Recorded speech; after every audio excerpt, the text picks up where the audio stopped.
район Минского гетто. That's an area which used to be a part of the Minsk ghetto.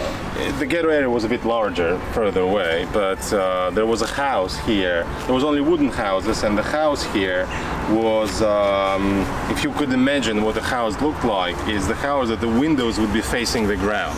There was 6 big pogroms in the ghetto. And one day, the rumors around the ghetto about the building and the orphanage, that the kids were not just shot, kids were slaughtered with the knives. The Nazi soldiers came at night and decided not to use the bullets, they decided to use the knives. And they killed all of the kids in the orphanage, and only one girl survived. She was 9, she was a year older than me.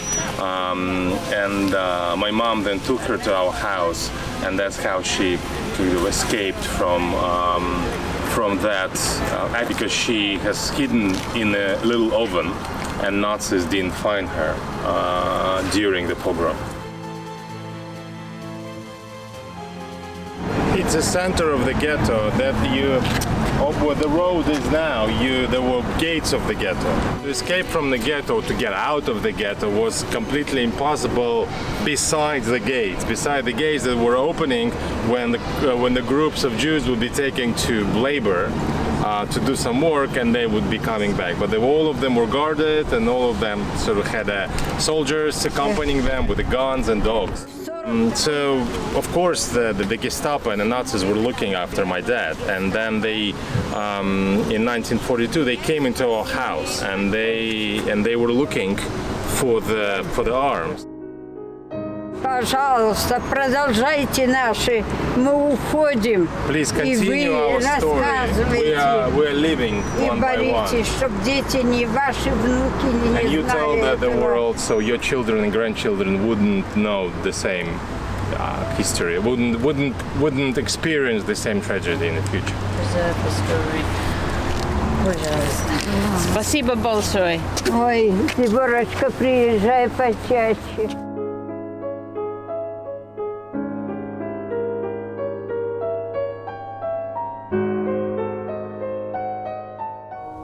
Only the names have been changed.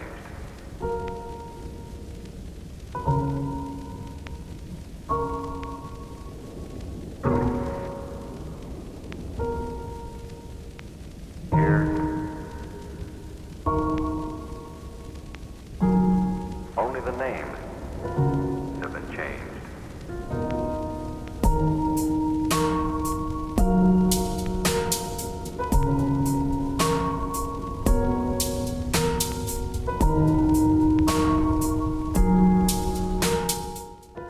Находимся в Тулово. We're in Tulova place. It used to be situated 4 kilometers from Vitebsk, and in this place, the majority of the executions of Vitebsk ghetto took place. До войны в Витебске жило 37 тысяч евреев. Before the war, the Jewish population of Vitebsk was 37,000. Самые большие расстрелы были здесь. So the executions took place here, right from Rosh Hashanah until the Yom Kippur. Вот в этих 10 дней ежедневно сюда привозили по 800 человек. During those days, every day about 800 people were brought here to be shot, and they were shot in that area. Before the war, the population of Vitebsk was 170,000. And when the Soviet army, Red Army, liberated Vitebsk, there were only 114 people in Vitebsk. Just, yes, 114.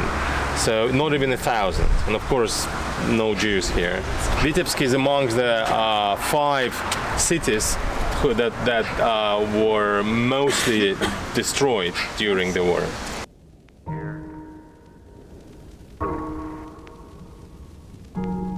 Only the names have been changed.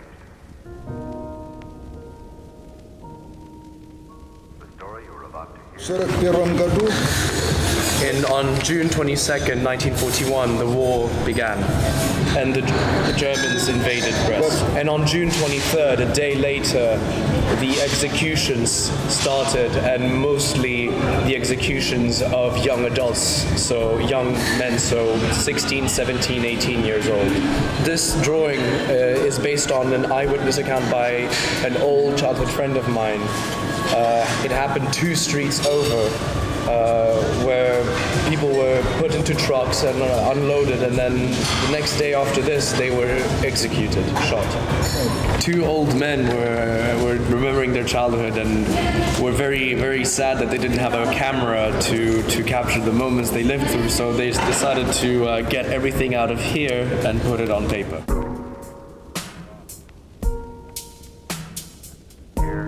So you are here. The place is called Hatin. Hatin is the name of the village that was destroyed by the Nazis, burned down to the ground completely with most of the inhabitants of the village.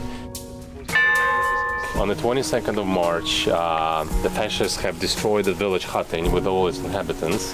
In Belarus, occupants have turned into ruins 209 cities and smaller towns, 9,200 villages, and over 2,230,000 citizens have been killed by the hands of Nazi invaders.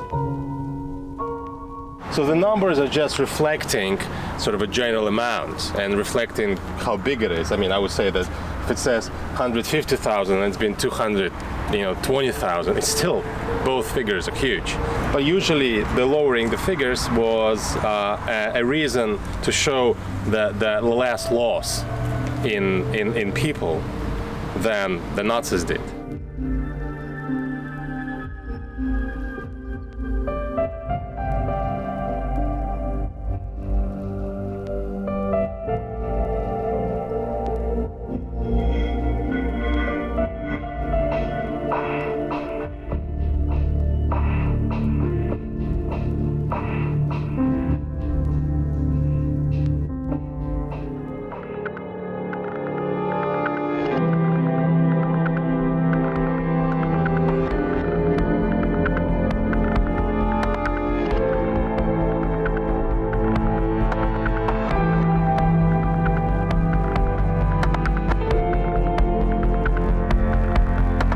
But it was the first bar mitzvah that has taken place on the territory of the synagogue since before the war.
We live our life, yet hardly know its nature.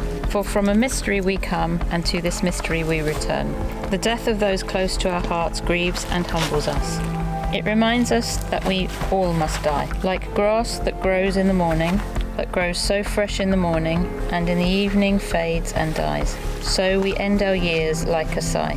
Let us think of those who died at this time in years past. How can we accept the reality of death? By remembering the goodness of our loved ones and by shaping our lives after their example. For the memory of the righteous is truly a blessing, to remember good people, and an inspiration for all our days. May our lives be always worthy of their memory.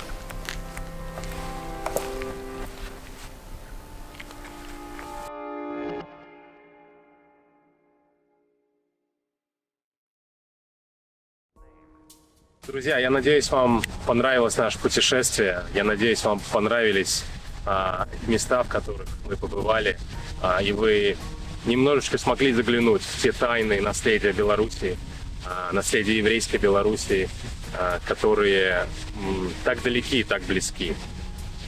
Присоединяйтесь к нам, приезжайте, участвуйте, общайтесь, объединяйтесь.